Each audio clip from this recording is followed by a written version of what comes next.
न केवल राहुल गांधी बल्कि पूरी कांग्रेस पार्टी के लिए एक बहुत बड़ी राहत है सुप्रीम कोर्ट से राहुल गांधी की सजा पर रोक। ऐसे में केसी त्यागी जी क्या सोचते हैं, आप अपना प्रतिक्रिया दें।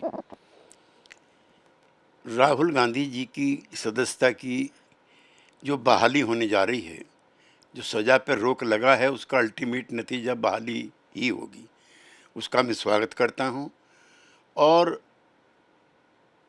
एक षड्यंत्र के तहत राहुल गांधी को फंसाने का प्रयास किया गया था।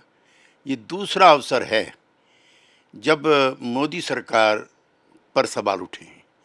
किसान आंदोलन के दौरान भी उनको अपना जो 3 विधेयक थे, 3 काले कानून थे, वापस लेने पड़े। और आज सुप्रीम कोर्ट की सज़ा पर रोक के बाद उनकी संसद में बहाली का रास्ता खुल गया है, जिस पर कुछ लोग षड्यंत्र के तहत रोक लगाने पर आमादा थे।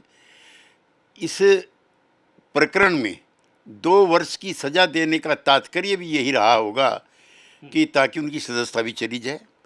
मैं सुप्रीम कोर्ट के फैसले का दिल की गहराई से स्वागत करता हूँ। अभी जो सत्र में कुछ ही दिन बचा हुआ है, तो ऐसा क्या लगता है कि वो सत्र में शामिल होंगे और अविश्वास प्रस्ताव में भी ऐसा लगता है कि वो बैठेंगे?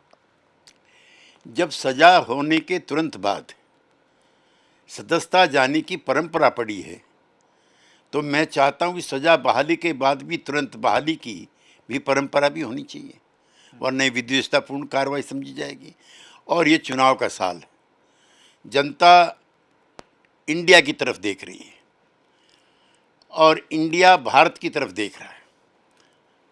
आपने आपने त्यागी जी इंडिया और बात की, यानी जो जो गठबंधन है, एक एक तरफ राहुल गांधी को अब देखा जा रहा है कि अब उस गठबंधन में एक नए नए एक अवसर के रूप में देखा जा रहा है।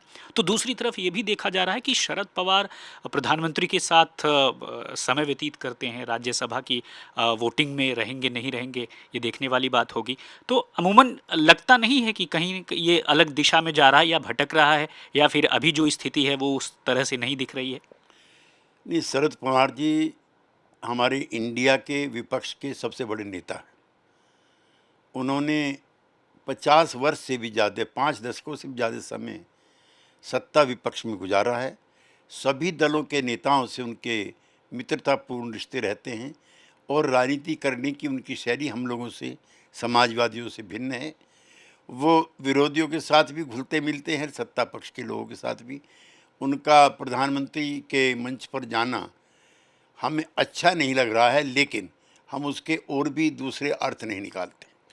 त्यागी जी, सजा के बरक्स अगर देखा जाए तो माना जा रहा था कि जब तक सजा थी या रोक थी तब राहुल गांधी एक्सक्लूड थे, लेकिन अब हर एक फ्रेम में वो रहेंगे।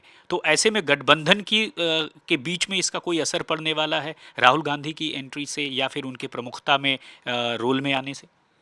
देखिए, पदयात्रा के बाद उनकी राजनीति में एक नया आयाम आया है। जनता में उनके प्रति आकर्षण बढ़ा है। सजा बहाली के बाद वो भारतीय जनता पार्टी की आंखों में आग डाल करके लड़ते हुए दिखाई दे रहे थे। अब जब बहाली होगी तो जाहिर है कि और आकर्षण उनके लिए भी और इंडिया के लिए भी बढ़ेगा। तो बढ़ेगा आकर्षण साफ तौर पर, यानी साफ है कि जो गठबंधन है वो भी ये मान रहा है कि उसे एक स्फूर्ति मिलेगी कि मौजूदा सरकार से वो आगामी दिनों में लड़ सके और ठीक चुनाव के ऐन वक्त पहले। तो कहीं ना कहीं जो सियासी समीकरण है वो बहुत तेज़ी से बदला और सियासी तापमान भी बढ़ा है, और साथ ही साथ अब सियासी जो आपको कह सकते हैं कि सरगर्मी है वो भी बढ़ेगी। हालांकि कांग्रेस को स्फूर्ति तो मिली ही है। अजय ठाकुर के साथ राम किंकर सिंह, आज तक।